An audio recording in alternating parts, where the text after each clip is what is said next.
Hey y'all, thanks for tuning into the Nintendo Drive. If you're hanging out with us on YouTube, be sure to like the video, subscribe to our channel, and ring the bell icon so you never miss an episode. Or, if you're getting cozy and listening to us on your podcast feed, make sure you're following and leaving us nice reviews. You can also support the show on Patreon and pick up some awesome merch. Links to those and more are in the description, but let's get the show started.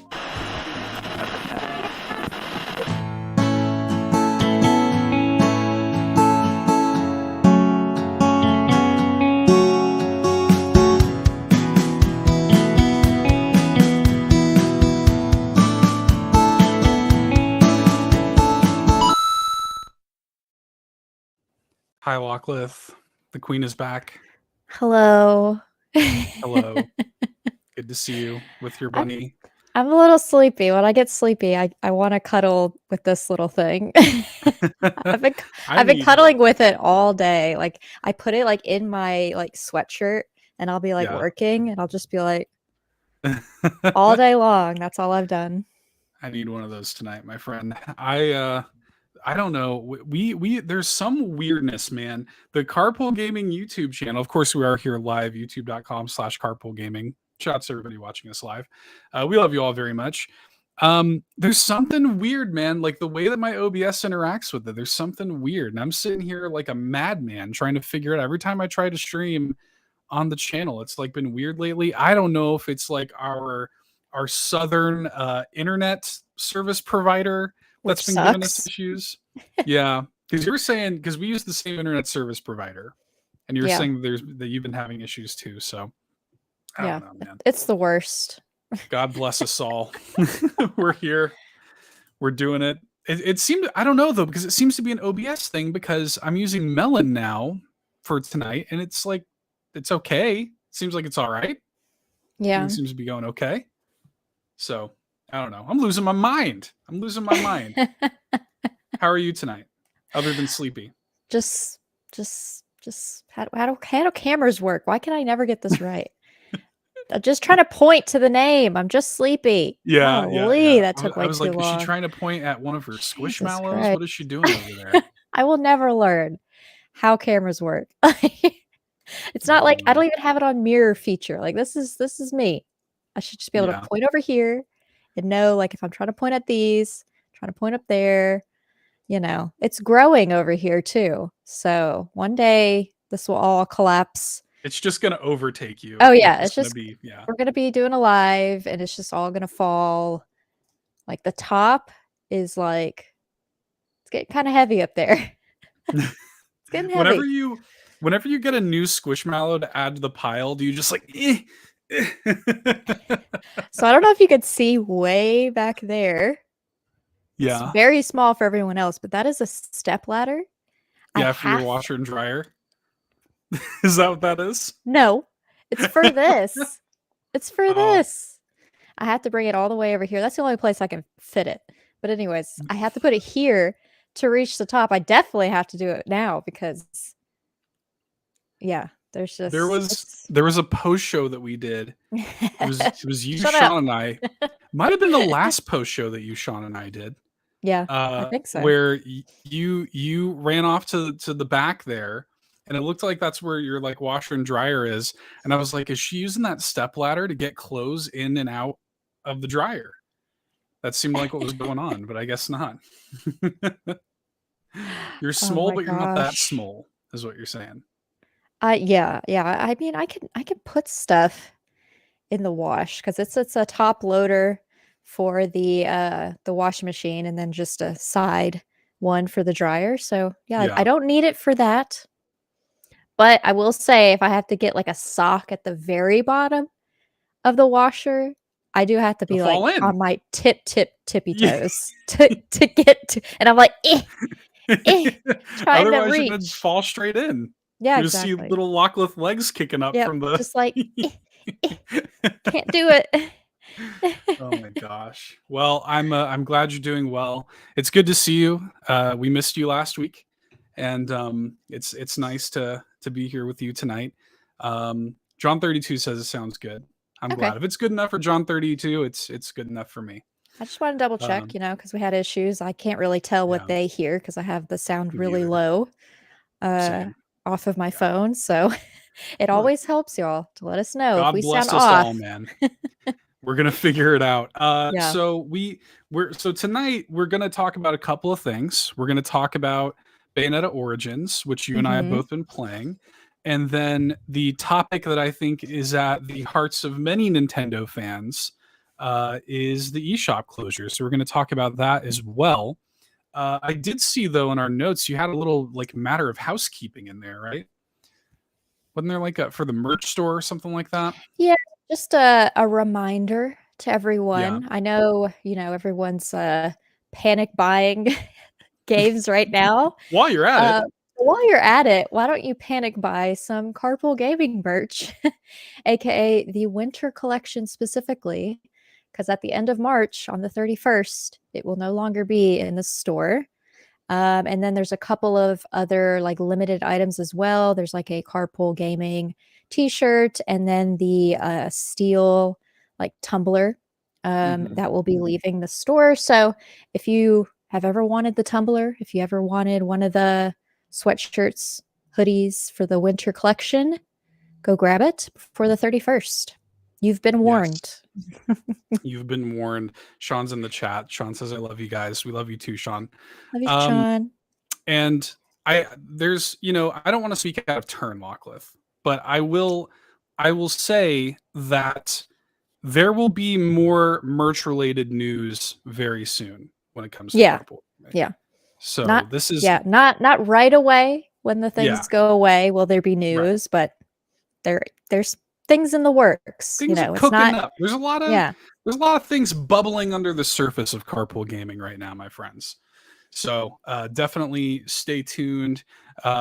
Sean, some breaking news here from Sean, who I would be remiss not to mention. Sean's here in the chat letting us know that a new Tetris 99 Maximus Cup for Fire Emblem is a thing. So there you go. We had to Yeah, hit that for Sean. it's in all caps. It's very important. He loves Tetris 99, and you know what? More power to him. Look, if he likes it, I love it.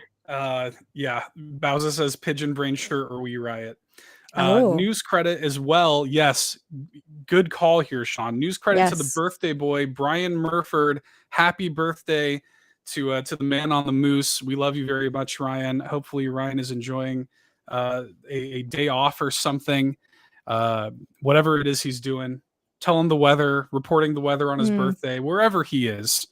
I hope he's having a very happy birthday. We love him very much. For sure, for sure. I imagine him on a moose with a monocle and a mocktail, just chilling. Yeah, Yeah, a mocktail. a mocktail. Not real alcohol. Not for Ryan. Yeah. Just something. Does Ryan drink?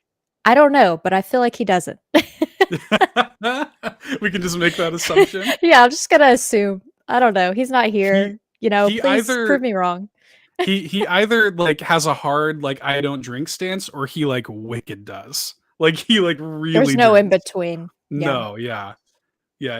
That's how I sort of feel. We'll see. A Yeah, mocktail and a sign that says "anyways." Exactly. Anyways, well, anyways, Lockleth, what have you been playing, my friend? Well, I know we're going to talk about Bayonetta Origins, of course, but I have been playing some Chia. And if any of y'all have seen or heard the recent PlayStation Drive here on Carpool Gaming, Matt and I both got a code ahead of its launch and we're able to play it. So big thanks to the devs and them for providing us a code to be able to play it on PlayStation. I've been playing it on PlayStation 5. I know, not Nintendo related. Blasphemy. But it's so pretty and it's so cute. And I'm, any excuse to be a pigeon. Like you can take control of animals and inanimate Literally objects. Yeah, literally a pigeon, a bird, a crab, a gecko, a green locust. Like it's across the board, a block of wood. Like it's all over the place. The things that you can be in that game. And, my name's Lockleth. I don't like to be my actual true self, apparently. So this is the game for me. Put that on the box. Yeah, there you go. That's your box quote. So it's pronounced. I always felt that the proper pronunciation was chia. I felt like that was the way it should be pronounced. Well, I feel like I have said that at least once. Yeah, It's like I mean, it's one of those infomercials that just gets stuck in your head, and lives in my head. cannot help it. But yeah, Chia, it's been a lot of fun. I haven't played it in a couple days because I've been preoccupied with other things, but I am probably gonna still play that game, and that's shocking for me. I don't tend to continue games. I'll just start it and abandon. Well, that's on my list of finishing because it's only like 10 to 15 hours, I think, to Okay. finish the main story, so it's not supposed to be too long. But I'm going full completionist. I already started doing that, and Oh snap. yeah, I think it's gonna be one of those things that I'm just gonna take my time and play it and just discover all the things, find all of the braided knickknacks and costumes and everything that I need to find. Yeah, so that's how I'm playing it. Nice. Everybody here in chat, Sean has incited this Seth Beard Chia pet. Which That would if be amazing. look Like if it would have to be a beard and also hair. Like it would have to be both yeah spots. Like you have to. if the Chia company, I don't know who that company is, but if the Chia people want to reach out to me, my DMs are open. I tried to make this collab happen with Lush Cosmetics, Locklith, um, who who are putting out a Super Mario Brothers movie themed bath bomb, and I'm very intrigued by this. I've never used a bath bomb ever in my life, and I thought this would be the perfect chance for a collaboration. I've been making a lot of Super Mario Brothers movie related content, so it's like, Mm, you know what? Slide into my DMs. I gotta imagine. Have you ever used a bath bomb? I have, yeah. And actually, I've been to a Lush store. So yeah, I've used their bath bombs specifically before. So how expensive are these Oh, bath bombs? Are they expensive? they're probably like it can start at like maybe $8 to Okay, 15, depending on what it is. I right. feel like that one's probably going to be on the higher range. It depends on what the scent is, though, and Hmm. how large it is too. So Right. I don't Okay. know. Do So you in other words, know? Do you know anything outside of that picture? Because I think I've seen no. the photo. Okay. Yeah, the photo's all we know. But with that being said, there's definitely there that bath bomb. If it is like $15, there is a 0% chance I break even on that investment. So if Lush Cosmetics does want to go ahead and send me one, though, I will happily review it. Is So it gonna that's be like a bathtub like stream, but you're just oh all of these blocks of no, Mario blocks in a tub? God Like no, Nintendo no. post show content with the video? Look, y'all would have to we'd have to get a new tier of Patreon support at patreon.com/carpool gaming for that. Platinum members So only. yeah, big time, big time. But anyways, I think it's funny. It's a funny collaboration, and I like these kind of like dumb, weird, esoteric collabs like Yeah. that. Well, I mean, I feel like something like that it's a little extra, but it's also like, I don't know, it's something that more of the female presenting audience would gravitate towards that are also Yeah, fans. And like Lush products are nice, like they're very nice. And I don't know, I'm happy about it. It's a lot better than, hey, we have these, you know, big shoes that you can just look at through a glass window. yeah, they're much more likely to send you one than me in any case. Although, although I did have some other like cosmetic brand follow me as a result of that, so that was kind of funny. And I'm just like, this is not going to be a thing. If the Mario bath bomb is a thing, then I'll do that. But yeah, I mean, to Sean's point here in the chat, we can sell that water There you online, go. and I look at this as an incredible branding opportunity. You know, look, I'm not I'll above it. look I'll look into like glassware through our merch See if I can Yeah. add like a label of, Seth's bathwater, and we can just, Look, you can fill her up and ship them out. I'm not above it. I am not above it. Oh my gosh. What else have you been playing? Bayonetta for me. Those Yeah. are the only two that I've been playing. And I love it. I love it. But caveat for me, and I think this is where Seth and I differ, is Hmm. this is my Defer. first, yeah, this is my first Bayonetta game. Yep. So I think that's why I enjoy it more, because like I don't know any of the lore or anything like that. And so for me, like the slow pace and like easing into it, the storybook, like way the whole story is Yeah. built, it's more cozy and like the art style too and everything. Yes, you're like battling against these like fairies, bad guys, but I think it's more on my side. I think that's why I think I like it more where you're into the Bayo lore, right?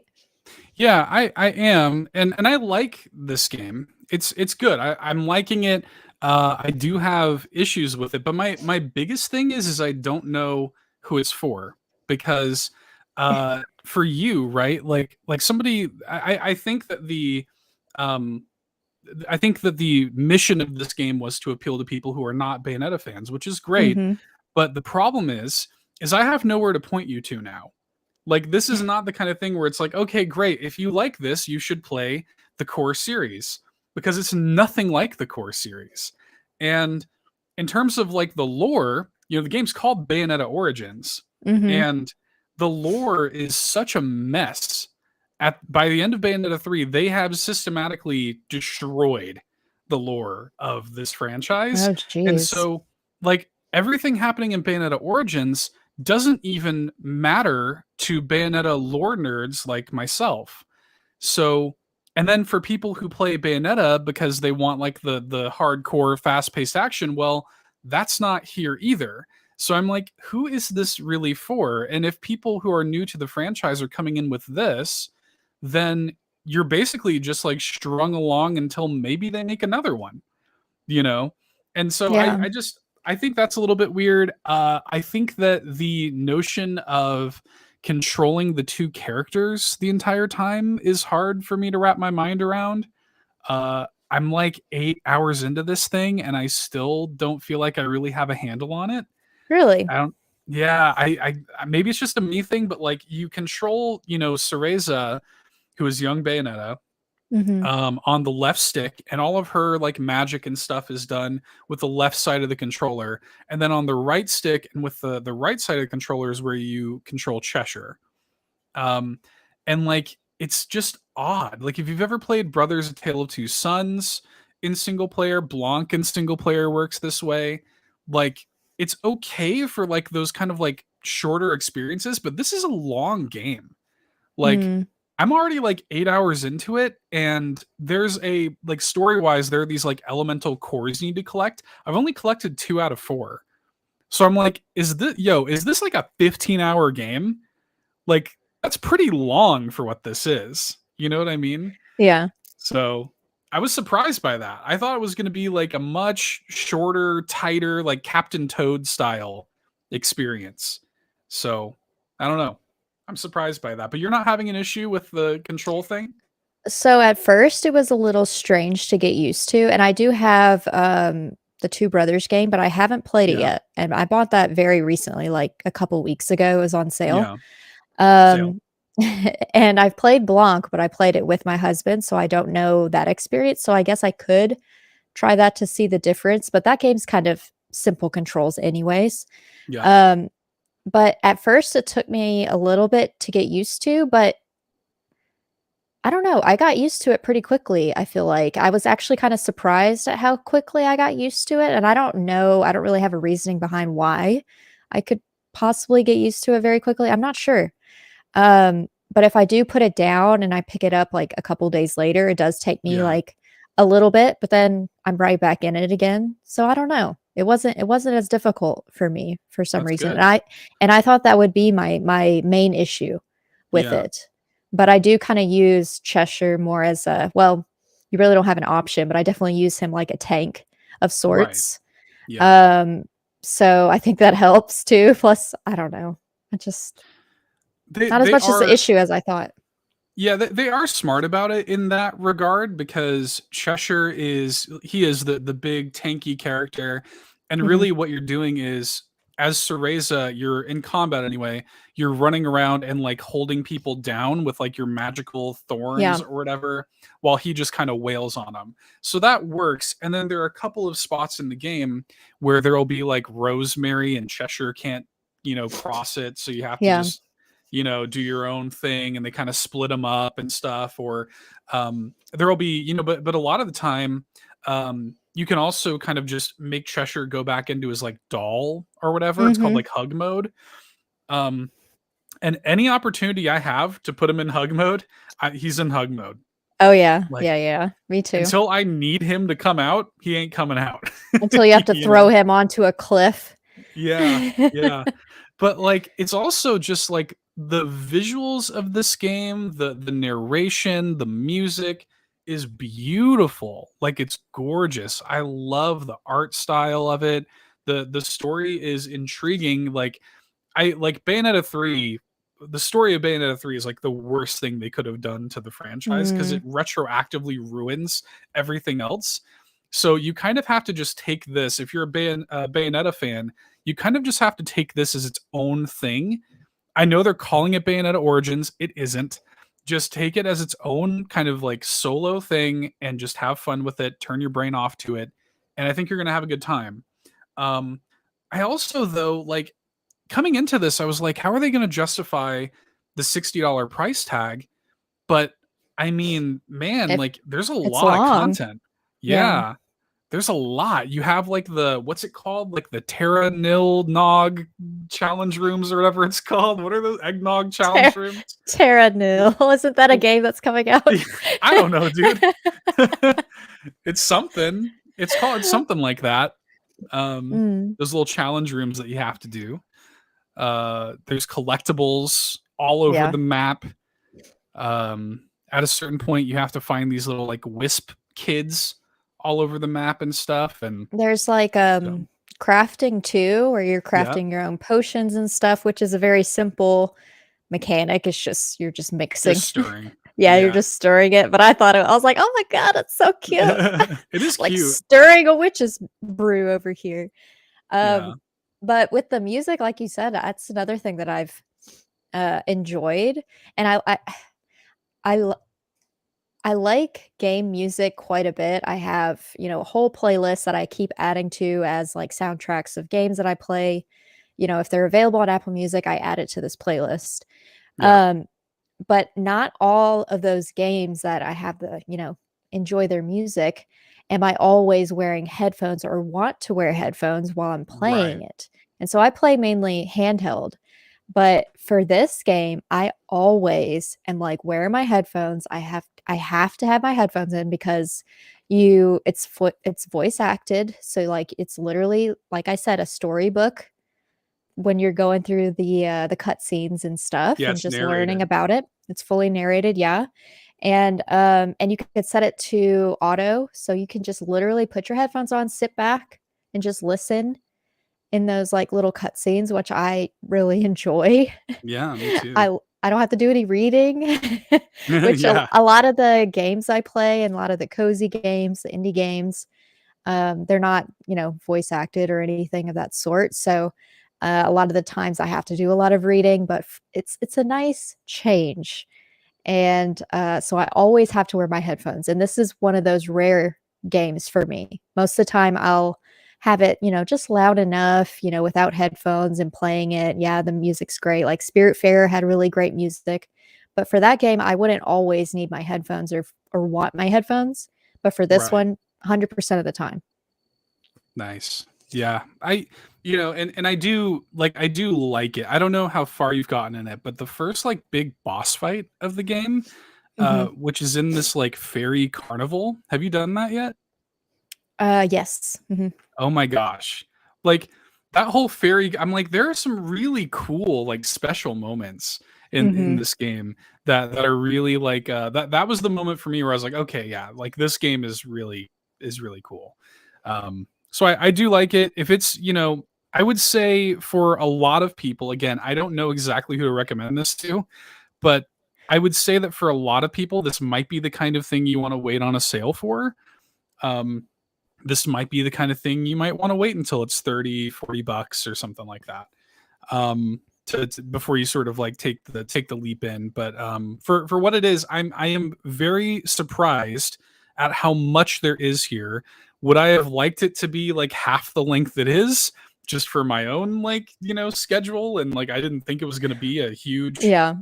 I mean, this game's longer than Bayonetta 3, like straight up. Oh wow, I didn't even think that. I thought Like it would be shorter of the 3 still. No. Like Bayonetta 3 is, a 10 hour. I've already probably put more time into this than a playthrough of Bayonetta 3. So like it's pretty long, Now Bayonetta 3's got, more content. It's got more like challenges and stuff like this, and like replayability and things like this. And it's got like side stories, but like in terms of the like core campaign, I think Bayonetta Origins is probably longer than Bayonetta Do you think 3. it's because of the pace? Because like all the other Bayo games are very fast paced, which Right. I think kind of intimidated me. That's kind of why Neon White is intimidating to me. Right. Because it's very, very fast paced, and like I like to take things slow. Yeah. Do you think that's probably part of the reason for it too? Maybe that might have something to do with it, because I definitely, when I'm playing it, I when I played the demo, I was like, in the first 20 minutes of Bayonetta 3, you're on like a yacht fighting a kaiju with your hair in a stormy, ocean and a tornado. And in the first 20 minutes of this game, you climb a ladder and fetch some water. It's just a I was very gonna say different. the big bucket of water. Yeah.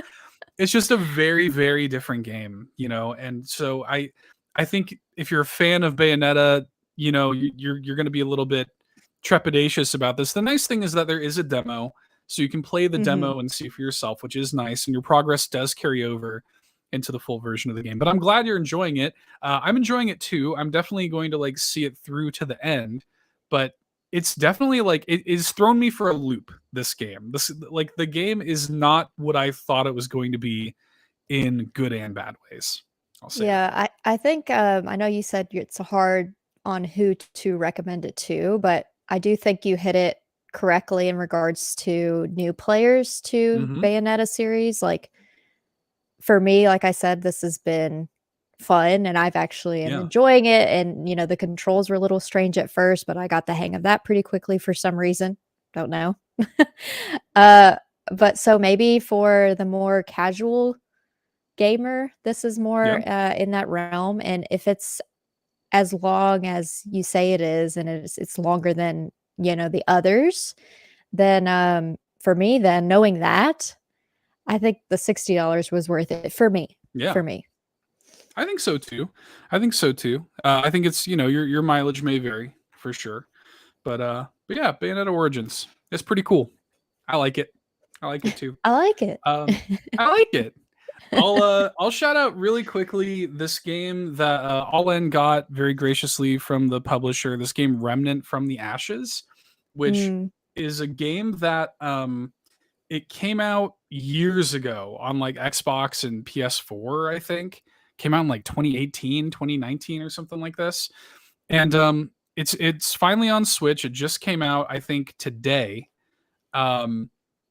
And this is like a third-person shooter, like kind of loop-based, sort of. It's got like some Dark Souls kind of mechanics to it. Post-apocalypse. You're fighting this weird like demon tree monsters called the Root.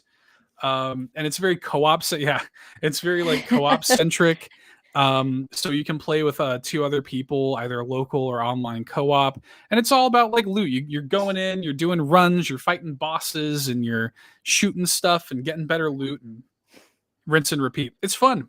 I actually was really surprised. I didn't really come in with high expectations, but I had a hard, like I made a video for All In for it, and I had a hard time like stopping the video. Like Yeah, it was I pretty. saw it. I saw your tweet. You're like, who's gonna play with me? Because I can't stop playing. Yeah, I've already put in like several hours and I'm playing solo and it's fun, but I could definitely tell it's that kind of like total B grade, mindless, just like turn your brain off, listen to a podcast. If Mm, you're, doing co-op with friends and it's the kind of thing where like you're just kind of chatting and the game is really just a backdrop while you're chatting, it's that kind of vibe. And I don't know. I like it. It's fun. I would recommend it. If anybody out there listening is playing Remnant on Switch, let me know because I'm actively looking for people to play with. Nobody wants to play with me. Nobody else is buying it. So I think it's only $30 oh, also, and it really? runs. I was Yeah. gonna ask you how much it was because I did see it. I think I get emails for one of the PR Yeah. places that shouts out the games that they're releasing. Um, and I saw that one and I was like, "Ah, I don't know. But if it's $30, I don't know. I watched like a little bit, very tiny bit of your video. It's not your vibe. I don't I it's didn't not think your vibe. so No. because it's like it reminded me of the few times that I've played what do you call it? I don't know what mode it is, but it's a separate mode in Call of Duty where you're going up against like waves of zombies. Oh, Even sure. though it's not like I don't think there's like waves or anything in that game, but No. that's it was giving me flashbacks of that and how much I like panic in that game. So I'm like, maybe not. Maybe not for me. Yeah, it's definitely not. It's not a cozy vibe. It definitely there's some high stress. It has like Souls mechanics, so it's like you have like limited heals. You hit Yeah. checkpoints and all the enemies respawn. It's very like boss heavy. It's got that kind of it's like if you took the mechanics of Dark Souls and Mhm. put it into a loop-based third-person shooter. That's what it is. And yeah, and it's fun. Welcome on in, Tyler Mode, who says it's my first time catching a carpool gaming stream since following Lockleth. I'm really enjoying it so far. So welcome on in, Tyler, watching us here live, youtube.com/carpool gaming. We appreciate you. Lockleth brings everybody in. She's I'm trying. she's a I put draw. the when I stream, I have like a carpool gaming like auto message that Nightbot throws out there, and I always let people know like if you want to see my face elsewhere, we do this every Tuesday. Come on in. Every So, Tuesday. yep, every Tuesday. Come on Um, in. It's good to see when you. you were talking about other games you were playing, I thought for a second you were going to mention that wild game that you played that you made a video of very recently. Oh, yeah, yeah, yeah. Bold colors, epileptic warning for those that are going to search for it later. Like it was wild, but I watched the entire video of you Oh playing my that game. gosh. Yeah. Okay, yeah. So what Lockleth is referring to is this game called Post Void, Yeah. which Paullin also got a code for. So big thanks to them, for the publisher for sending us that. But it is a roguelike boomer shooter, which is I'm told the name of this genre. The the genre of like Doom, Wolfenstein, stuff like this, that kind of fast-paced shooter. I'm told these are called boomer shooters. So I don't know if that's because they're like shooters for old people. I don't know what the case may be, but they're called boomer shooters, and that's what this is. But it is, to your point, very fast and like you do not like if you have epilepsy, stay Yeah. Yeah. far away from this game. And like they do have accessibility options in the options menu that are meant to facilitate some of that. Personally, I didn't notice a difference. So I don't know. Like I actually when I got into the game, I was like, "Oh, I'm going to have to like start this video with the image blurred because it's Yeah. that intense right away." Like Yeah, right I can away. confirm as a witness who watched the entire video, like and I had to like I was like putting my makeup on the same time I was watching your video, by the way. So like I would look down every now and again and I would be like, "Oh, okay, I need to look away for a second." I would concentrate on what I was doing and like I don't have those issues. So, Yeah. you've been warned. Like it's It's intense. wild. Like all the colors are very bright and vibrant, but the thing is everything's like moving and Yeah, flashing. Like so fast. it's crazy. It's like I don't suffer from epilepsy either, but like I could tell immediately. I was like, oh, and the game does open with like a trigger warning with stuff like that. So to their credit, the game does open that way. Like they're aware, they're not just ignorant to these issues. But it's a roguelike game, so you're going throughout these corridors, you're shooting enemies, it feels really good. It's like fast-paced, fluid shooting, and you're just making your way to the end of the stage. The gimmick with this game is you're holding this like disembodied head that Okay, I was gonna ask you what that was because I didn't know if it was a heart, like your heart, it's like a head. Yeah. like a shrunken head. Yeah, it's like a shrunken head that you're holding in your hand, and every time you take damage, the head is also the time limit that you Oh, have okay. for the run. And every time you take damage, like liquid drains from the head. And yeah. And you lose some of that head juice and you lose some time. Not head juice. Not head juice, please. Yeah. So but the thing is you can regain head juice by killing enemies. So it's it's like that. And yeah, and then between runs you're choosing upgrades. It's like a roguelike kind of vibe. And I think it's only $5. It's really cool for what it is. But yeah, if you have epilepsy, stay far, far away from this game. Star says it's tough is a lot of games kind of start with like a warning like that. So it's hard to know when it actually has those types of flashing lights and such. Sure. This one is definitely a warning. Like I understand what you're saying, Star. I definitely get it. Because there are some games that are they're just trying to be careful. They're just trying to, in case you have issues, like it might might cause that. But this one for sure, like be weary. For sure. Yeah. I too lost all my head juice long ago as well. But it's a cool little game. And it's also very mature.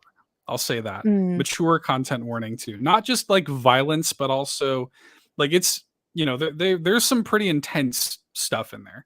So I'll warn you on that too. But yeah, I totally forgot to bring that up. So I'm glad you mentioned that. It just stuck with me, that game, for some reason. Maybe because it's just the craziness of it, but yeah. So do we have some questions from the community? Do we want to hit these kind of like miscellaneous questions quickly before we get into the topic at hand? Okay.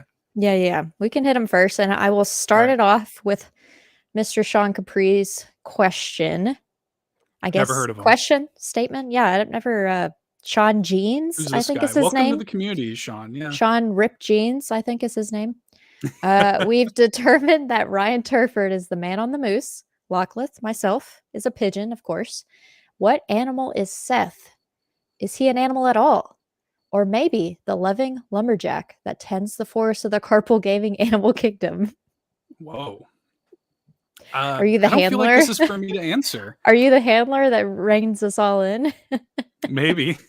I don't feel that way. I feel like you're more the handler than me. But me? I don't know. I don't know, man. I like the loving lumberjack idea. I don't know what sort of animal I would relate myself to. An owl? I don't know. An owl? I would take an owl. Okay, I would take that. I don't know. I think that's up for everybody else to decide. Sean says Lockleth manhandles us. Fair. Fair. Oh my gosh. Yeah, I could see you as an owl. Will take the owl. Because you relate to Blathers, who doesn't like bugs in Animal Crossing. So true. John 32 says Red Panda. I'll also take Red Panda. Which Red Panda is a Squishmallow that is named Seth. That's right. The Seth Squishmallow is indeed a red panda, so I'll take that. In which case, y'all, I have learned very recently, I now have, and actually I moved it. It used to be behind me over here, but I have a new Squishmallow that I got. It's the Blobfish Squishmallow. Its name is Eric, which is Eric the Blobfish. Seth's co-host over on All In. And then I have, did we decide it was a manatee type of Squishmallow? Its name is Matt, and so, Matt for here on Carpool Gaming. So now I feel like I need to find everyone's Squishmallow and, like, have them behind me and, like, even get my own. So I Yeah, need to look for the red panda named Seth. I need to see if there's one for Sean. Court, I don't know if there would be one for Court. I'll have to see. Maybe I don't Courtney, know. see if there's one. We'll see. I don't That's know. interesting. Yeah, I don't know. I don't know either. But yeah, I'll take owl or red panda. I'll take it. Let us know either in the YouTube comments, in the Discord community. We do, for anybody who doesn't know, we do have an amazing, free, and very welcoming Discord community as well. Links to that are always in the show notes. Setharoff, says Sean. You know what? Sure, I'll take that. Sure, why Sure. not? It's a I'm in, strong I'm in sure. I'm a very acceptable person. I can be, like I go with the flow a lot of the times. So if the community lets me know if I'm an owl, a red panda, a Setharoff, just let me know. I'll go with it. Well, Fulia, we're going to continue on with these Hey, questions. Fulia. Fulia is saying hello from Richmond. What would that be? BC. British Columbia. British Yeah. Columbia. I don't know the Canadian speak. Yeah. She's over there playing some hockey. But Yes. she says that I'm not one for playing NHL games, but since she's there in Canada playing the nation's sport IRL, she wouldn't mind checking out a hockey video game on the Switch. Do you think we'll ever get an NHL on the Nintendo console, or maybe something similar like an arcade game version? The thing that immediately comes to mind is just NHL 94. NHL Mm, 94 Rewind, which is kind of the classic, like, if you ask anybody who likes like retro NHL games, that's going to be their answer 100% of the time is NHL 94. And what's frustrating is they actually made kind of a retro re-release of NHL 94 for the other consoles, and they bundled it in with one of the modern NHL games. But Switch never got it for no hmm. reason. So just put the existing game, NHL 94 Rewind, just put that on Switch, and I think a lot of people would be happy. So And that was on what initially? it's on like everything else. It's on Xbox and PlayStation. Mm. The original game was on Super Nintendo. I actually have it physically. It was on Super Nintendo. It was on Sega Genesis. Like, yeah, it's a good So game. maybe they'll bring it to NSO. Maybe. Maybe I'm gonna grab it off my shelf. I was looking through because I thought I had like because I don't know any, I don't play a lot of sports games like on Yeah, like systems. But I knew we have a bunch of random sports games for the N64. Yeah, there we go. NHL Uh, 94. My so physical for this week. there you go. So I thought maybe we would have a hockey one, but the only thing closest to a Nintendo 64 game we had was like a snowboarding one, and I can't remember the name of it, but it's upstairs. I should have brought it down with me, but yeah. I don't have an Yeah, opinion or a comment on this. I don't really play the sports games.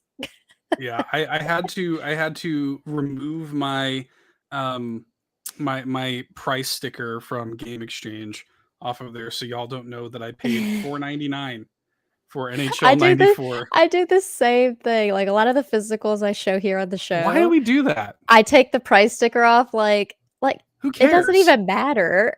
Yeah, I just had that thought because like I literally I ripped the sticker off to show you guys, and then I like as soon as I did it, I was like, who the hell cares that I paid $5 for this, right?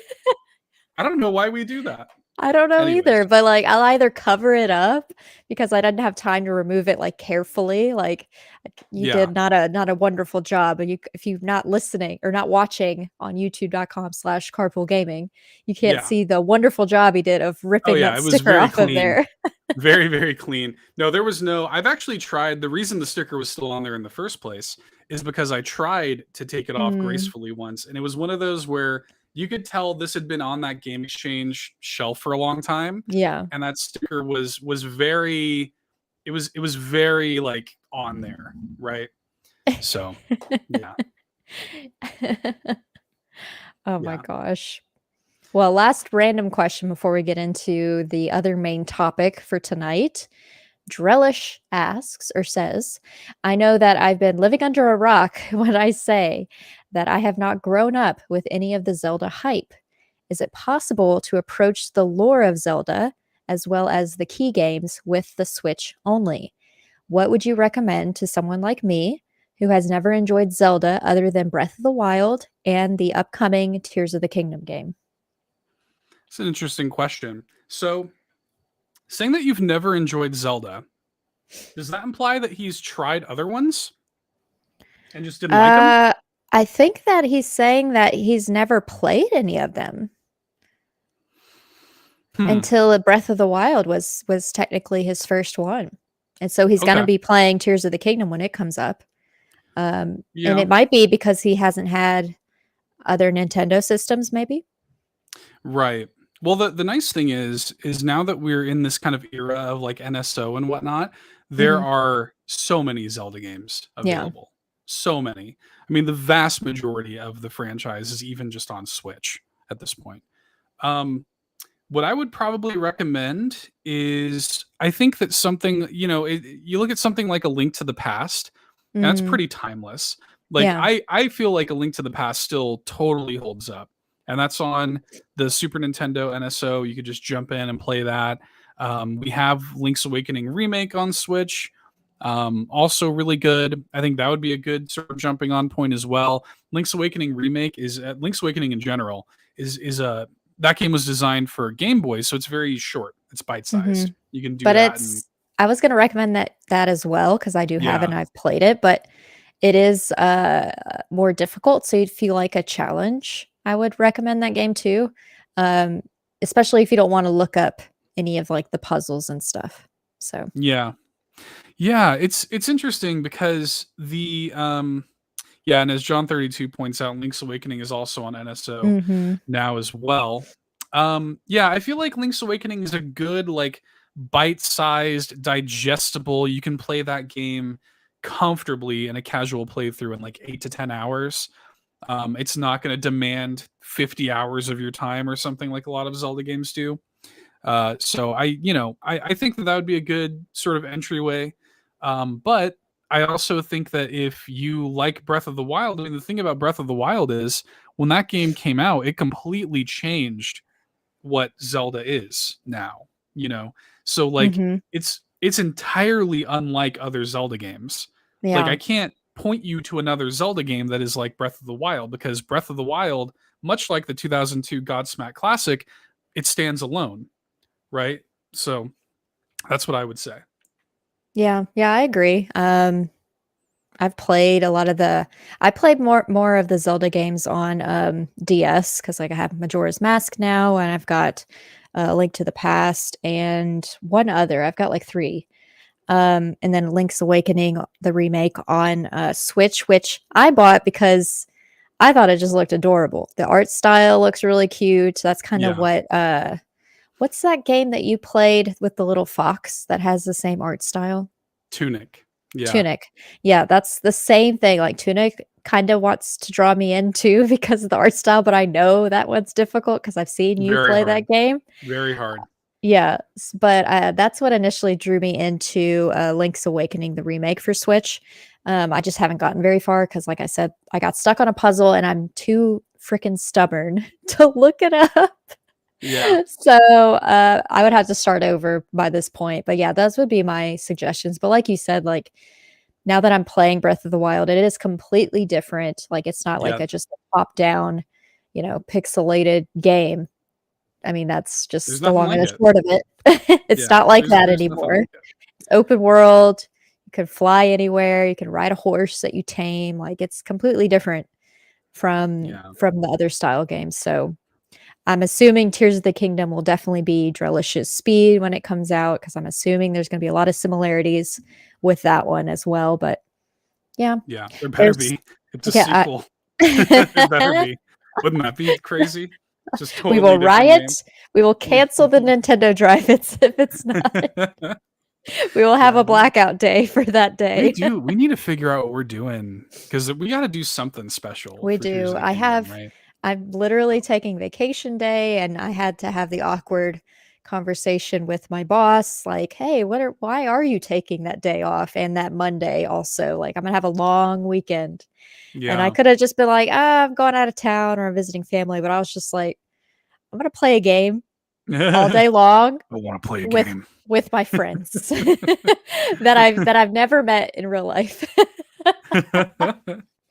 Yes. I had a little I bit of love it. We strange got to figure looks, something out. but yeah, we definitely do for sure.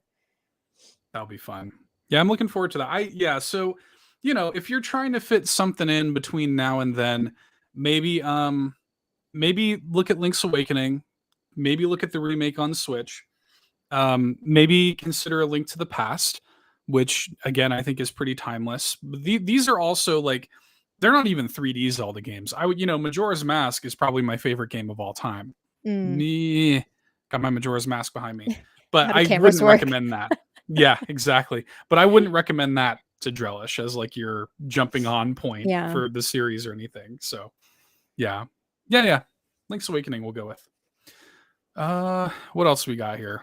Well, Was those that it? those are our one-off questions. So now we can get Okay. into the meat and potatoes, as Meat and potatoes. the meat and potatoes, as us in the South would say, Let's as do to it. why we are gathered here today. I'll let you cue us off for the big meat and Okay. potatoes. All right. Enjoy some meat and potatoes with us, everybody. As we talk about um, for a little bit, because I want to keep this conversation with the 3DS and Wii U eShop closures. Um, you know, there's a lot of like nuanced discussion that's been going on with this. People are talking about video game preservation and the importance of preservation and the ins and outs of like piracy and emulation and how this work is important and how that works. I don't want to get into any of that here tonight, Lockleth. I don't care about any of that. I do care, but I don't, not for this show. This is Yeah. not the show for that kind of conversation. Maybe it's something we can, chat about at some point in the future. But for tonight, I just want to talk about the games. And I think that there are a couple of things here that we can tap into and we can sort of like discuss when it relates to the nature of these things going away. And maybe that's a good place to start because we did have a question here from Quagmire saying, does 3DS and Wii U stores closing give you any anxiety for the inevitable day that Switch's store will follow suit? I'm mostly a physical gamer for this weekend, or for this reason. Will Nintendo mimic Microsoft where it's one store and you can play all your old games in one place digitally? So this I think is a lot of people's sort of anxiety with the 3DS and Wii U eShops is like, oh man, like these things are closing. What am I going to do? Is this going to happen on the Switch? All my games, what's going to happen? When it comes to everything really, I mean nothing lasts forever, Mm-hmm. right? Your physical copies, those won't last forever either. But digital games in general, you're not going to have access to a digital storefront until the end of time, you know? Yeah. Um, so it's gonna, it will happen for the Switch's store eventually. I think whenever Switch 2 comes out, they're probably going to have backwards compatibility, but like that day is gonna come. We'll be right back here in another 10, 15 years, whatever it is. That store, nothing stays up forever. So I don't know. Where are you at with that? You have anxiety about it? I I am starting to buy more physical games, and I think in the back of my brain, that is my anxiety kind of speaking to me. Like I Mhm. was fully just digital. I maybe had 5 physical games, and then I became a carpool gaming girly, as I like to say. And I am too. I'll take that. we all are carpool gaming siblings up in here. But I've buy a lot more physicals now, and I think it's I'm also buying like older games like for the GameCube because I actually bought that system, or my husband bought us that system late last year, and we just bought a Wii outside of the the Wiis that we had our parents owned growing up. We now have our own type of thing. So we're buying physicals for those older systems. And so my brain automatically, except for Kirby, I was a little bit, I just wanted it right then and there You were on launch impatient. day. Yeah, I was Yeah. impatient, but I'll double dip in the future, I'm sure. I have no shame, y'all, clearly. That's what But Nintendo does. yeah, Buy exactly. it twice, baby. Exactly. So I think in the back of my head, I am a little bit like that, but at the same time, like I do like the convenience of digital, even though, eventually I'm sure nothing lasts forever. I don't know. It's just, I'm not quite there yet where I'm like panicking. Yeah. But I do have that in the back of my brain. But it's also, I think a content creator type of thing too, of us wanting to have all the games and make sure they're physical, as we always have them for future endeavors, whatever random video we decide to spew out in the future. Sure. It's not available digitally anymore. You just got to rely on the physical. So Yeah, it's also an investment. Nintendo games hold their value physically yeah, and stuff like that. So, I get it. I am also mostly a physical gamer, but I also like I look at this stuff and I think that somebody like Microsoft, where they have one store, they have a lot of parity between like you can play all of this stuff on any of your different Xboxes and stuff like this, and there's a lot of like backwards compatibility and things like that with their storefronts. I think that that's really solid as well. But even that is not perfect, because the second that licenses go down, the things get delisted. And then what do you do? There's definitely like, there's definitely um, an imperfect nature to digital storefronts that is always going to be there. Like we are never going to have a perfect version of this where there's just no such thing as copyright to worry about. So I just think you have to take it as it comes and do what makes sense for you. I think that like there probably is a little bit of anxiety that comes with that, but I think at the end of the day, just make your own decisions and do what makes sense for you. And if that's collecting physically, sure. um you know I do a mix of both, like indie games that don't get physicals, like you're only getting them yeah, digitally, and one day you yeah. will lose those games you I know know, and that's why when I don't like bashing companies or things and things, but hmm I bought Garden Story physically through limited run games. I don't know, back yeah, in September. Haven't gotten it yet, but it'll come in time. one They day. did a whole communication about it like a couple weeks Yeah, ago. They're trying to do better with their production. Um, but yeah, when those things do come out, I do try to, grab them when I can. So I've yeah, got Ooblets, physical of that through Fangamer, which I definitely recommend Fangamer for yeah, Fangamer's great. physicals. Yeah. I'm probably going to get Stardew Valley through there, even though I do have it digitally, those types of things. So yeah, if you can get it physically. Yeah, And I will yeah. say, you can sometimes like, go to a garage sale, go to your local like game store. They might have it physically on sale for cheaper than digitally. So if it is something that sometimes I just stumble upon stuff that way too. So I don't know. Don't be afraid Yeah. to check out your yard sale down the road or whatever. Hey, anywhere that they're still doing that. So John 32 here in the chat says time to be pirates, and I think that this brings up the whole notion of piracy and emulation and things like this, and I don't necessarily want to spend a lot of time on that, because the reality of the situation is that everybody's freaking out about these eShop closures, and Hmm.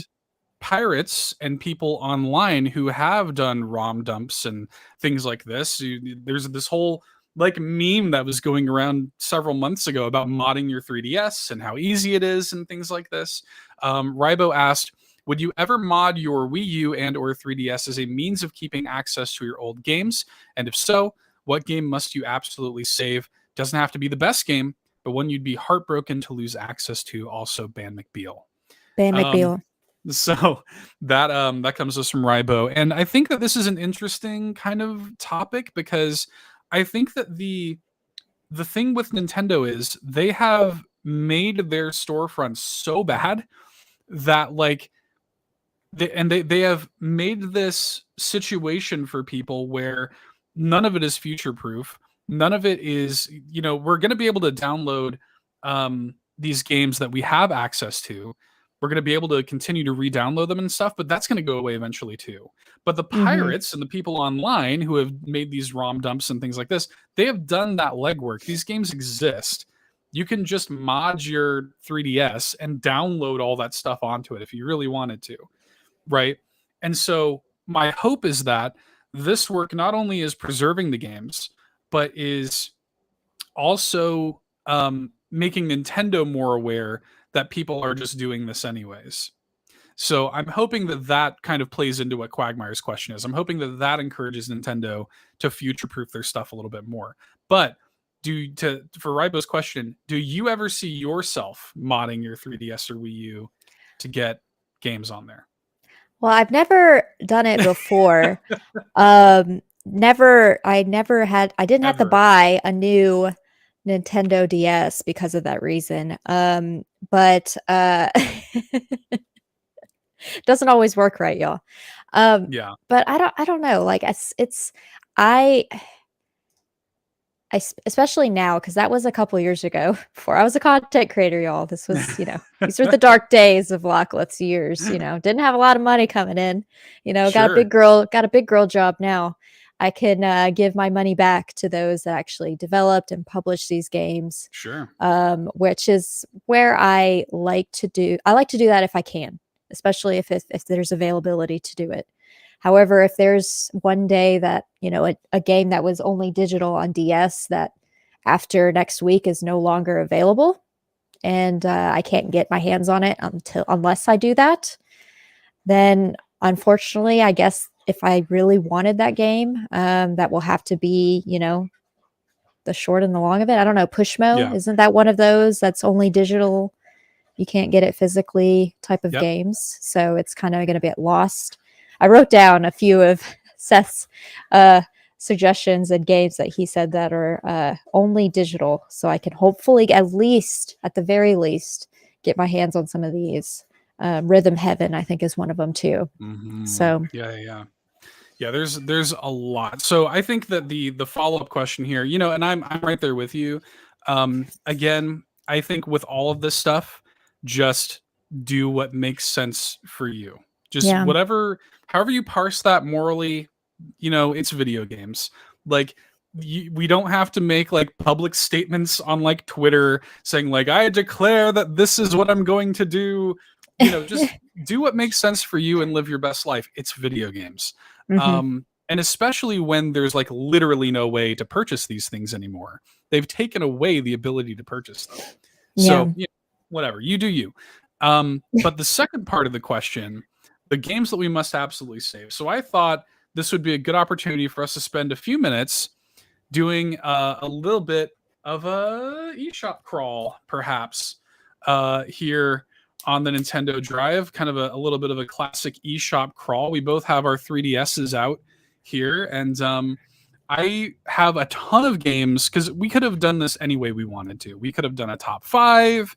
But I would kind of rather just like crawl through these dying eShops in their final days and just recommend a bunch of junk to y'all while you still have a chance to buy them. So and the few that I have written down, and you're probably going to mention some of these. Obviously, I touched on Pushmo, Rhythm Heaven, Attack of the Friday Monsters, I believe you've mentioned before. And then there's a couple of Ace Attorney games, right? That are on the DS only and haven't made it to the Switch yet. Yep. So Pushmo, there are 3 Pushmo games. This comment from JB is too perfect. Yeah, I was laughing at that Shout outs to JB. Going through the eShop is like walking through a Kmart. Just like cobwebs, the shelves are empty. Toys R Us. Yeah, man. Big time. That's a good call, JB. So Pushmo, there's 3 games in the Pushmo series. There's Pushmo, Stretchmo, and Crashmo. And these are really good puzzle games that are perfect for the 3DS, where you're pulling out these blocks. They're all these kind of like pixel art designs that you're like jumping around on to save your little brother or whatever at the top. There's also one on Wii U called Pushmo World. So these Mm. are digital only games that are made and published like by Nintendo, that are going to get lost. Attack of the Friday Monsters, you mentioned that. That's one of my favorite 3DS games. This cozy kind of Animal Crossing ish. You're in this like sleepy little Japanese village in the 70s. It's really really good. The Ace Attorney games you mentioned, those are Dual Destinies and Spirit of Justice. Those are mainline Ace Attorney games. That's Ace Attorney 5 and 6. Those are digital only on the Nintendo 3DS, and currently leading up to the $3. closures, they're $3 a piece. Mm-hmm. Like, that's wild. So if you're an Ace Attorney fan, that's a no-brainer. I will say we have reason to believe that they're going to do a second Ace Attorney trilogy at some point on Switch, but don't risk it. Like, just buy them now if you have the 3DS. It's $3. Like, just buy it. Just do it. Is this so I'm seeing a game called Steam World Dig for $2. Yep. Is that one that's digital only right now or ever? So SteamWorld, the whole SteamWorld series is on Switch. Okay. So it's still really good on 3DS, and there are a lot of games where like the 3DS is just a great way to like play these games. But yeah, SteamWorld, these are great. Shovel Knight's also on sale right now, and the 3DS is actually my favorite way to play Shovel Knight.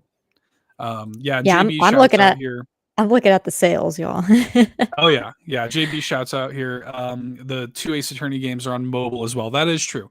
They are still on mobile. Designed for 3DS though. I mean, definitely play these on 3DS if you have the chance. And then yeah, Tyler shouts out how great the entire SteamWorld franchise is.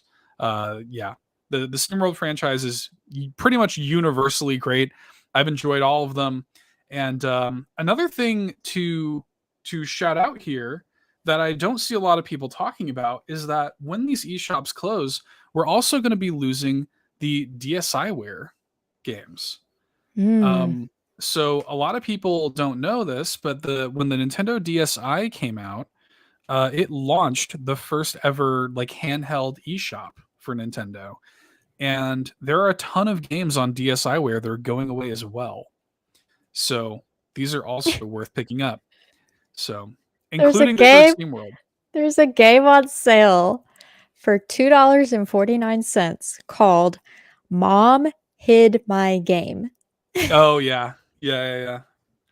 Mom hid my game. It's 50% off, y'all. Yeah. Oh my god. There's some good for DSiWare games. I would recommend SteamWorld. I think it's called SteamWorld Tower or something like that. SteamWorld Tower Defense or something is the DSiWare game. There's a really cute DSiWare game called A Kappa's Trail. That's really good. I recommend that. That one's made by this company called Brownie Brown, who made Mother 3. That one's really good. There's some great, DSiWare games in here that we're losing, and it sucks. I look at even like they made full versions of some of the WarioWare mini games. So Paper Plane and Pioro, Bird and Beans, they made those as DSiWare games, and we're losing those too. So that sucks. We're losing a lot with these closures here. Yeah, SteamWorld Tower Defense, says Tyler. That's what it is. Yeah. I'm seeing some Hello Kitty games that are on sale, y'all. There you go. Grab them. $2, $3. Hello Kitty. And I will say too, Street Fighter 4 3D edition is on sale right now for $2.99. Oh. That game is funny because you can play it in first person. You can play first person Street Fighter in 3D. That one's kind of funny. I would maybe recommend that. Yeah, basically all the SteamWorld games. Gunman Clive is on sale. Oh yeah. I definitely recommend that. That's a really good one. I think some of the Atui games might be on sale as well. Yep. Mutant Muds is on sale. Mutant Muds Super Challenge, Zeo Drifter, These are on Switch as well, but they're worth playing. Oh, I didn't know this. Automaton Lung is on sale for $6.99. I would recommend that game. That's a weird kind of low poly like N64 PS1 style like shooter. I would recommend that. This game, Bomb Monkey, that's on I sale. saw that. Yeah, so this isn't a Tui game. It's an Tui puzzle game where you're throwing like you're a monkey and you're throwing down bombs, and you hold the DS like sideways when you're playing it, like it's a book. Oh. Um, and that game is digital only. That game didn't come to Switch, so that might be worth picking up. And I meant to mention too, and I actually meant to show it on stream. I've only ever had a DS, like a 2DS, sorry. Yeah. And this is like the second one that I've owned because the first one, kicked the bucket for reasons I won't explain. It's easily fixable. We just haven't fixed it. But anyway, so I have two 2DSs, but now I have a actual 3DS. And I thought maybe, I'm an adult. My eyesight has changed. Maybe I can handle it now. But I have to turn the 3D down all the way. Cannot. Really? Nope. Wow. My eyes I crossed love the 3D immediately. They effect. crossed immediately. I could not handle it. Yeah. I love the 3D effect. Lauren Davis asked, what was the game Seth recommended that was like walking around a town in the 70s? That's Attack of the Friday Monsters. That game, if you are familiar with like the new Shin-Chan game that just came out on Switch, it's very much like that. It's the same director. His name is Kaze-Yabe. And I highly recommend that one. That one's digital only on 3DS, and it's going away forever. Other games that are not on sale that I'd recommend. You mentioned Rhythm Heaven. I'm very sad about Rhythm Heaven. Rhythm Heaven Mega Mix is a phenomenal game, and that's digital only on 3DS. We're losing that. Rusty's Real Deal Baseball is another one that I recommend. And people laugh at me when I tell them this. It's one of my favorite 3DS games. It's a legitimately great 3DS game. This is a game where you haggle. It's like a mini game collection, but you haggle with the owner of this like sports shop for the mini games. You can talk down the price. So he'll say like, I'll sell you this game for $4.99, and you can talk him down and use items that you earn throughout the game to whittle the price down and haggle with him. So it's pretty cool. Yeah. It was Nintendo's first foray into like microtransactions, and they did it in a Nintendo way, So that's a really cool game. Man, there's just so much here. Nano Assault. There's Nano Assault EX on 3DS, and then Nano Assault Neo on Wii U, which are really great like twin stick shooters where you're like on these little virus like bodies and like shooting around in this little tiny spaceship. It's really good. Man, I look at there's a Crimson Shroud, which is like a tabletop D&D sort of style game where you are actually like physically rolling dice on your touchscreen. It's pretty good.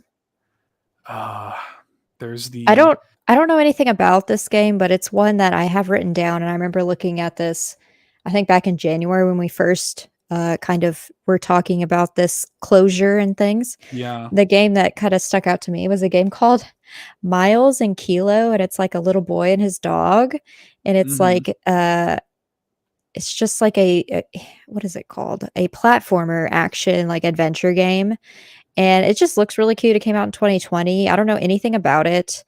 But I think it's one that I might pick up. I don't know. If you want like a random suggestion, there's one that I might seriously get. And then if I want to be silly, Horseshoe Crab Rescue is still only $1, y'all. Oh, snap. Still get your hands on that. Yeah. I will say too, there are even like system level things that are going away. So Nintendo Badge Arcade, you're not going to be able to do that anymore. Oh yeah. Right. The Street Pass games, if you don't own the Street Pass games, because they have the baked in ones, but then there are like 6 of the games or whatever that you can buy. You're not going to be able to buy them anymore, And those Street Pass games are excellent. the themes on the 3DS, you're not going to be able to buy anymore. So, Oh my gosh, yeah, because I downloaded a bunch the other night because I was like, crap, these are going away too. And I wanted to make yeah. sure I got, because sometimes there will be some free ones. So you could download those free ones now if you need to. I have a Persona related theme on mine, even though I've never played any of those games. I was like, it's free. I might as well get it. It's free, man. And they also, the virtual consoles on these libraries are amazing. So you can get on your 3DS right now for $10 a pop Pokemon Red, Blue, Yellow, Hmm. Silver, Gold, Crystal. You can have these on your 3DS. They have a lot of Um, Sonic games too. yeah. Oh my God. And the 3D classics, that entire line is amazing. Like you can get Kirby's Adventure, for example, the first Kirby, Hmm. and they have redone it completely in 3D and it runs better even. It's actually like the optimal way to play Kirby's Adventure because they made it run at 60 frames per second. So like that's worth picking up. They redid a lot of the Sonic games in 3D. Those Hmm. are amazing. Gunstar Heroes in 3D, like ugh. I wish they continued that. Um, there's this weird NES game called The Mysterious Murasame Castle, which is like almost certainly never going to get re-released. This is a Nintendo published game that I would be very shocked if they ever wind up adding to NSO. So that might be something that you might consider picking up. Um, I'm looking at the virtual console right now for some recommendations for games that either are not on the NSO already or probably won't come to the NSO because there's quite a few of these as well. Yeah, I'm looking at the free to start games on the eShop. There's a lot of Pokemon games that I like forgot about, like Pokemon Shuffle. Yeah, that's that puzzle, that free to play puzzle game. Yeah. So yeah, there is so much, and you know even like Legend of the River King 1 and 2 on Game Boy. These are really great games, and I'd be a little surprised to see that Legend of the Mystical Ninja. You know, like are we gonna get there's some of these games? I'm like I don't know if we're gonna get these on NSO. Um, you know, so there's just some really good stuff here. I would recommend if you have these next few days to just look through the virtual console, do it because there's some truly great stuff. And then when it comes to Wii U, the virtual console is even crazier. And I don't know how much you know about this, Lockleth, but the Wii U Virtual Console has got DS games. It has got the N64, NES. It has Wii games downloadable on there on the Wii U. Hmm. You've got all kinds of stuff. So you could even get Animal Crossing Wild World on your Wii U. Like, just have it digitally, play it on your Wii U. So you could get Zelda Spirit Tracks on there, Phantom Hourglass.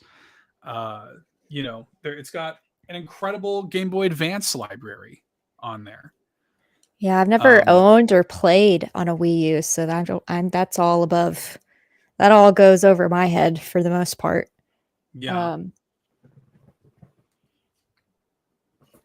yeah.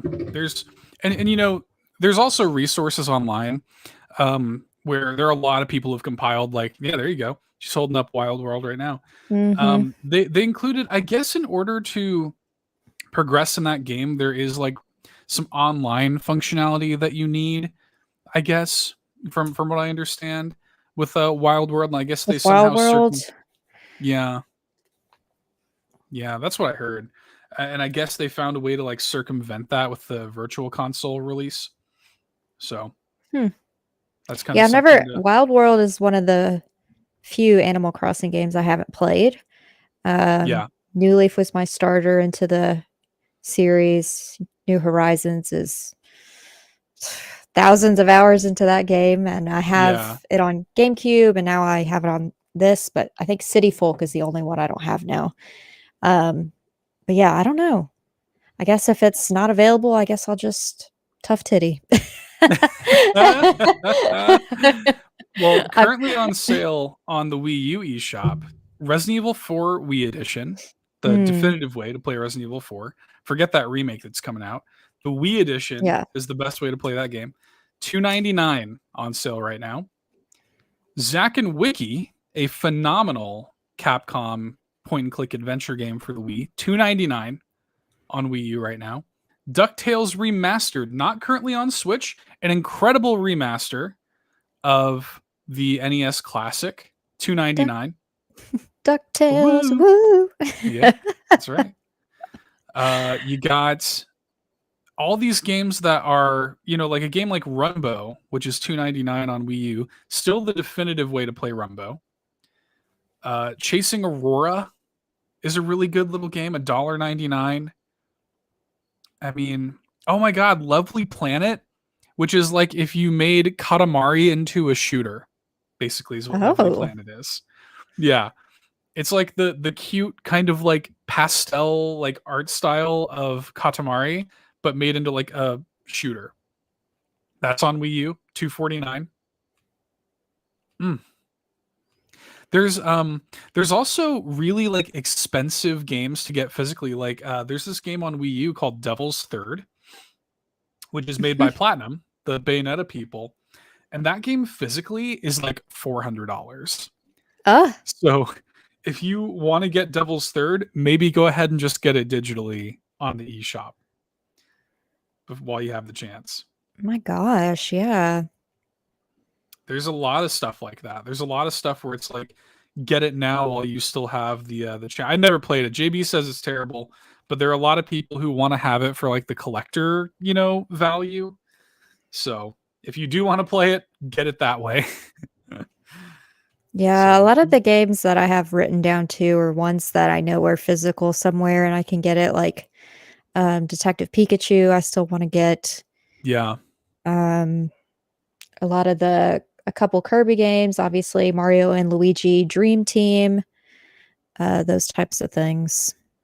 But trying to see. I'm just quickly browsing through the Wii U eShop to see if there are games that are kind of like expensive to get physically that you can get in their virtual console.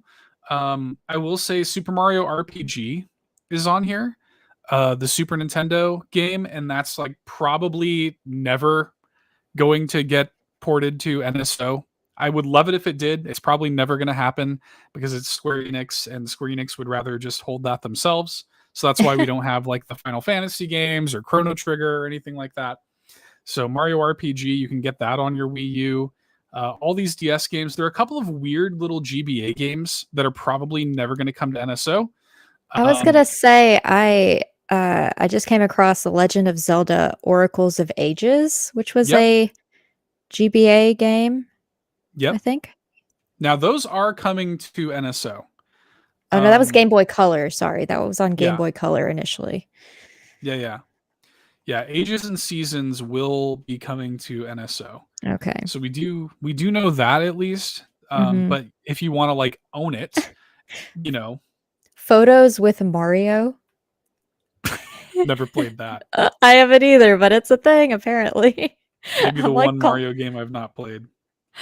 I found the Attack of the Friday Monsters. I found that one finally. Yeah, buy that everybody. What a game that is. I love that game. Um I'll recommend on GBA Drill Dozer on the Wii U GBA Virtual Console.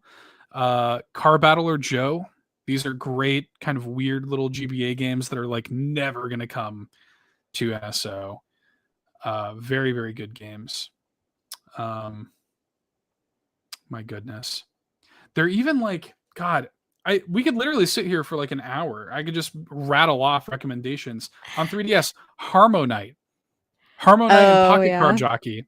These are both Game Freak made games. The Pokemon Company made games for 3DS, like these little like kind of indie scale games that are both amazing.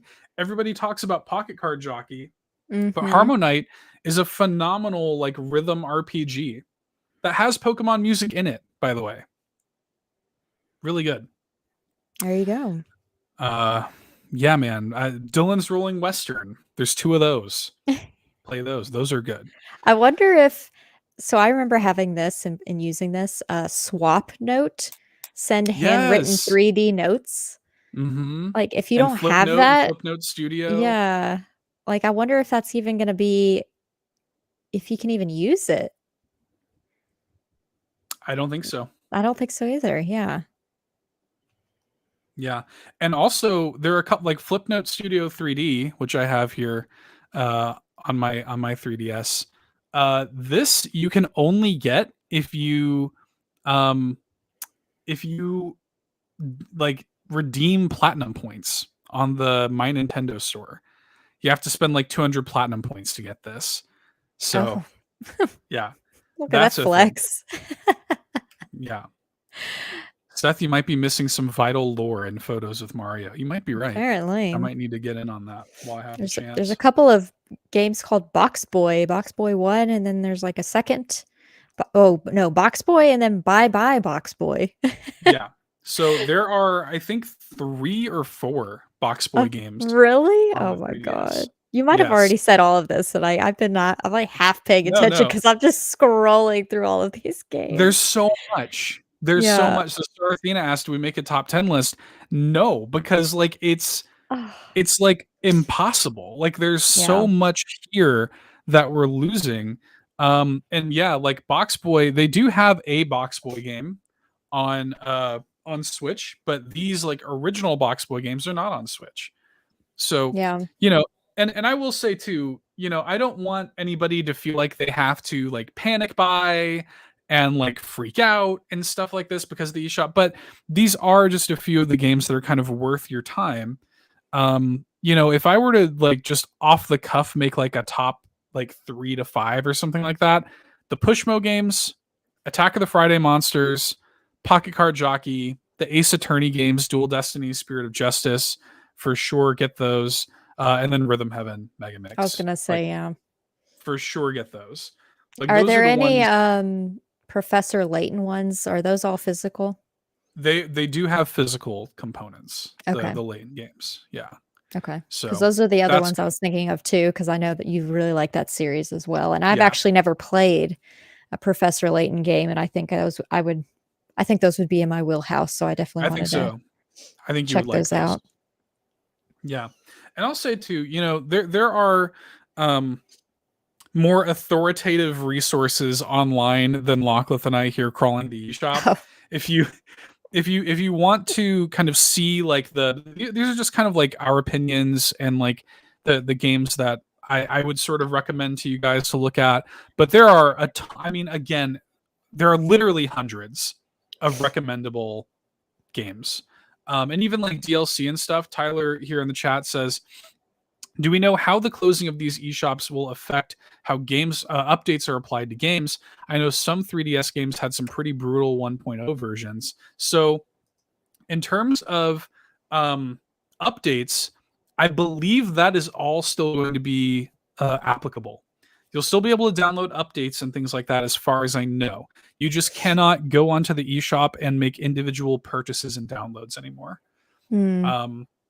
So in terms of like, for example, there is a whole, for Fire Emblem Fates, there's like a whole third like story as DLC that you're not going to be able to buy anymore.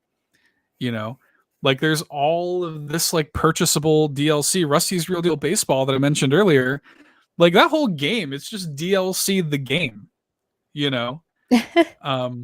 And like you just that game's going to be useless if you don't have everything. So it's, you know, it's unfortunate. Yeah.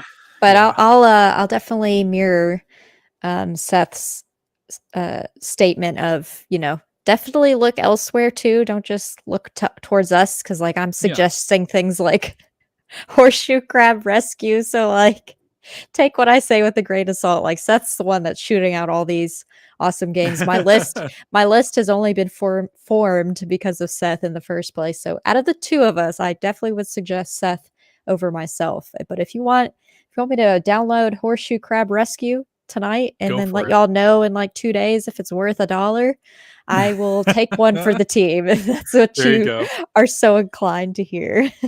There you go. Well, we appreciate your sacrifice. I mean, for me, I look at it's sad. it's sad for me because it's like it's the passage of time, and it's like just it's like the that Star Wars quote, like it's like a million voices cried out in terror and were suddenly silenced. It's like that kind of thing. It makes me sad that these eShops are closing, that so many of these games are not going to be purchasable anymore. There are other ways to access them if you really want to.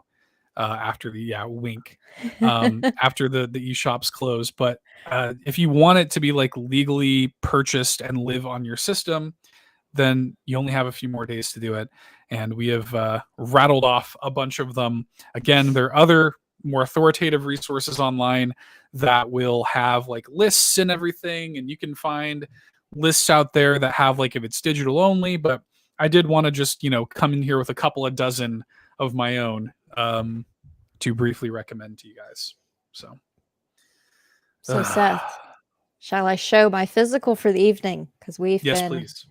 going on for quite some time. We've been I running did long. buy Bayonetta Origins physical. Same. It's one of those that I just, the day of, I called in GameStop and they set it aside for me. Not everyone and their mama was rushing to the store. So I think I was safe to wait and get it physically in hand the day of. So I have that one. And then my little bonus additional physical is Teeny Tiny Toad. Oh my gosh. As Teeny part tiny toad. as part of the Super Mario Bros. Movie merch, he's like Polly Pocket size. He came with like a question block cube that opens up, and it's not much to write home about. It's really it's kind of lame. Let's be honest, it's lame. It's literally a stand with like a stagnant background. You literally just place them in, not like fake grass. It's literally it's two stickers and some plastic, y'all. Like it doesn't even Yeah, stand properly. Like that's lame. there's Yeah. not a lot to it. So I keep the box closed, and I just let Toad do its thing. But it was on sale at Sale. GameStop as well when I went to pick up Bayonetta Origins 2. So I don't know why it's already on sale in the store, but I guess Yeah, because I of was the seeing product that. itself, it was like $2 off. Wow. It was like $6 Is that a for Mario this. Day thing? Is that what that is? Probably. I think so, because it Yeah. was still, I mean, Mario Day is still relevant through next week. Is that right? Yeah. I Or was saw it through today? I think it's through the 23rd, if 23rd? I'm not Okay. mistaken. Yeah, so there's I saw earlier today that Target and Amazon had some of the Mario movie toys on sale for like $13.99 as opposed to $19.99. Yeah. So it kind of makes me want to go in and get those. I wanted to get them I myself in the know. store, but no. There's Ah, my I got my live. Bowser and my Mario there on the shelf behind I me, kind of want but to go maybe back and get Peach or Mario or something. I don't know. I'm not yeah. sure. Cause like I was okay with spending $20 on this and I Me didn't too. know the quality and like, I know the back of the box said that there's like 16 points of movement or whatever it said. Um, Yeah. but this is great quality for $20. Like, It even though I is. didn't get it on sale, like he's pretty legit and his eyes do stare and follow you. A little scary, but It yeah. is weird. So y'all get like 4 physicals in total from me tonight. And There then you Seth go. showed something too. So Yeah, you're and I got welcome. my sticker here, so we're all showing physicals tonight. Oh my gosh. Well, we keep the 3DS and Wii U eShops in our hearts. Hopefully, let us know, either in the comments below, in the Discord. Again, friendly, free, welcoming Discord community. We would love to have you there. Links are always in the description if you're listening or watching us on YouTube. Come chat with us about what you picked up, what you panic bought in these Yeah. final days. Yeah. I will for sure be putting photos or listing out the games that I have panic bought. So all of that will be in the Discord. I'm sure we're very active over there. Yeah. I always send my little Lockleth community to the carpool Discord anyways, because like I'm just over there. That is my Discord, y'all. When Yeah. you're here, you're family. Just like Olive Garden. Walk Yeah, with Olive Garden. exactly. Exactly. Just like Olive Garden. But Seth, where can people find you on the interwebs and internets? Well, of course, you can find me right here at Carpool Gaming, the Nintendo Drive. You can also pull up your 3DS web browser, which is located. It's like the fourth icon there at the top. Got a little web browser there on your 3DS. You can hit that on your touch screen. Go into the search bar, type in www.twitter.com/$2hero. You can find me there too. Well, whenever your mom's done talking on the phone, you can access the internet and go to your browser and go to twitter.com/LocklithTWT. You can find me over there on Twitter. You can find me on Instagram at Locklith. You can find me here on YouTube. And then you can always find me in the Carpool Gaming Discord, and always here as part of the Nintendo Drive every Tuesday night, where we talk about Nintendo, but we also talk about random stuff. And then if you're a Patreon, you get that exclusive Nintendo post-show content. So that's a whole nother thing.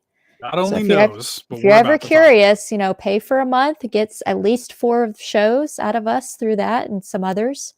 Get a little taste of what that's like over on the Patreon. But thank y'all for hanging out with us for today's episode of the Nintendo Drive. This was episode 98. Yep. 98 of the Nintendo Drive. I know, almost to episode 100. So bump that like button if you haven't already, and fuel this carpool in the comments below with your panic purchases from the eShop through the DS, through the Wii U. Let us know. We are genuinely curious. Let us know in the Discord. Let us know in all of the places. But we sometimes talk about games, but we always have the best time. Thank you all so much for hanging out with us tonight. Have a good one. Bye-bye. Bye. Thank you so much for watching this episode of the new Nintendo Drive. Now, before you drive off, be sure to like the stream and subscribe here on YouTube, and follow us at Carpool Gaming on Twitter, Instagram, and TikTok. If you liked what you saw and want more, be sure to support us on Patreon at patreon.com/Carpool Gaming.